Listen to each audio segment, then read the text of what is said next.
Hey DP, it's Becca. I'm here at the Arlington Theater for the 7th night of the Santa Barbara Film Festival. Tonight, the film festival honored 8 actors and actresses by giving them the Virtuosos Award for their performances. We were lucky enough to get some interviews with some of the actors and presenters.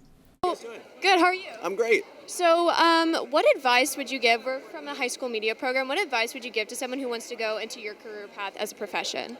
I tell people who are interested in doing what I do just to study and really be an expert in the field that you want to be a journalist in. If it's film, if it's music, if it's fashion, just really become a student of it.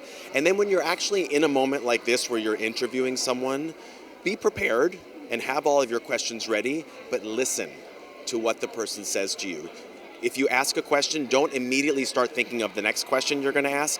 Listen to the person's answer so that you can follow up with them on something that they say that you find really interesting. I think that's sometimes easier said than done, but it's a great piece of advice. Hi, how are you? I'm good. So you have a very impressive career in acting, Broadway, hosting. What advice would you give to a student who wants to do something similar in the future? Well, you know what? I didn't set out to do Broadway and movies or anything. I just set out to become the best actor I could be. And that was off there like, oh, wouldn't that be nice if I could be on TV? But mostly I just worked really hard. And I was just telling him when I say hard, I mean smart, because I enjoyed it. I loved it, loved it, loved it. You have to love it or it'll show. And you over prepare and you show up and you don't act like a pain in the ass. You be a nice person. Hi, how are you? My name's Rebecca. Hi, Rebecca. So you played such an iconic role or person as Elvis. How did you get into that mindset? It was a long time. It was a year and a half before I started filming,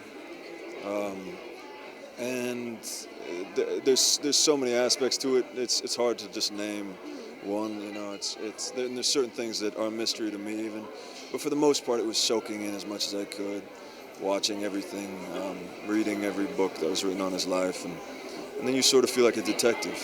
You know, you're every day asking, why does he do that? Why does he move in that way or speak in that way or whatever those things are? And you're just trying to get to the inside as much as you can, and then try to be as specific as possible. So, and then I had an amazing team around me. You know, vocal coaches and karate instructor, my movement coach, Polly Bennett, and so I just had great people around me who helped me as well.